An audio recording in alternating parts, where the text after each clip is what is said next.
बिहार के कई जिले इस समय बाढ़ की चपेट में हैं। सीमांचल की बात करें तो किशनगंज, कटिहार, अररिया और पूर्णिया, इन जिलों में भी बाढ़ की स्थिति बनी हुई है। अगर हम अमोर की बात करें, अगर हम पूर्णिया की बात करें तो यहां स्थिति बहुत ही ज्यादा भयावह है। जाहिर है यह इलाका हर बार बाढ़ की चपेट में, बाढ़ की जद में रहता है। इस वीडियो में आगे जानिए कि अमोर के बाढ़ की स्थिति को लेकर वहां के विधायक अख्तरुल ईमान ने मौजूदा स्थिति को लेकर क्या कुछ कहा है।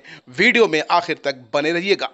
देखिए, मैं अभी 2 दिन पहले यहाँ से गया, 3 दिन पहले यहाँ से पटना गया था।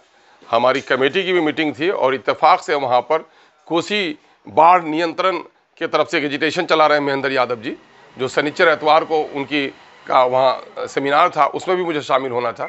लेकिन हालात की ख़राबी देखकर मैं कल सुबह उतरा हूँ दालकोला में। अमोर का पूरा दौरा किया, लालटोली से लेकर के पठानटोली तक, फिर मालोपाड़ा का दौरा किया है। सीशाबारी होते हुए हम मझोक गए हैं, बलिया गए हैं और फिर आगे सिरसी चुनामारी तक कटाव का जायज़ा लिया है। आज भी फिर इलाके की तरफ निकल रहा हूँ। ये है कि लोग परेशान बहुत हैं। हमारे यहाँ की वजह यह भी है कि आप लोग अखबारनवीस हैं, आप लोगों को जानना चाहिए कि तीस्ता नदी जो निकलती है आपकी बंगाल के सिलीगुड़ी से पूरब से, और हमारे इलाके एक दूसरी नदी है परमान, जो सुपौल के किनारे से वहाँ जोगबनी के पास से निकलती है। ये सारी नदियाँ जा कर के अमोर भैंसा में 20 से 10 किलोमीटर में समाहित हो जाती हैं। इसलिए जितना सैलाब की तबाही वहाँ है, उतनी सैलाब की तबाही कहीं और नहीं है।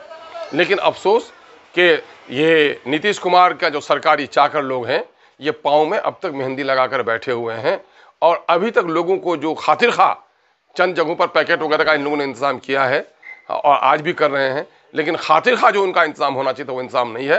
दर्जनों जगह पर सड़कें कट गई हैं और पहले से भी बहुत सारे ऐसे घाट हैं जहाँ पर नदी में पुल नहीं है, वहाँ का कश्ती का भी इंतज़ाम नहीं कर सके हैं।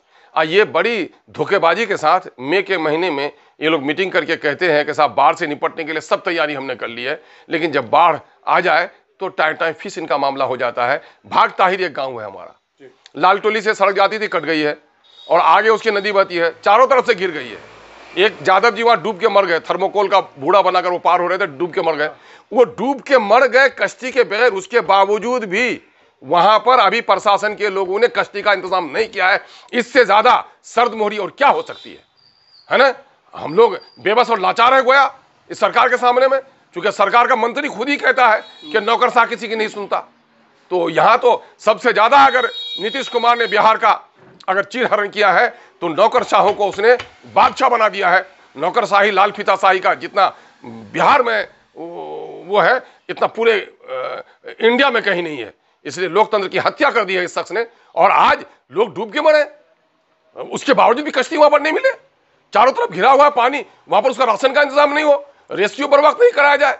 ये बड़ा तमाशा है और है। इसके लिए नहीं होगा तो हम लोग अभी वेजिटेशन करने सड़कों पर लोग उतरने के लिए तैयारी कर। जो लोग फ्लड अफेक्टेड एरियाज में रहते हैं उनके लिए अख्तरुल ईमान साहब का क्या मैसेज है? क्या मैसेज यही है कि सरकार को हम टैक्स देते हैं, सरकार की जिम्मेदारी है।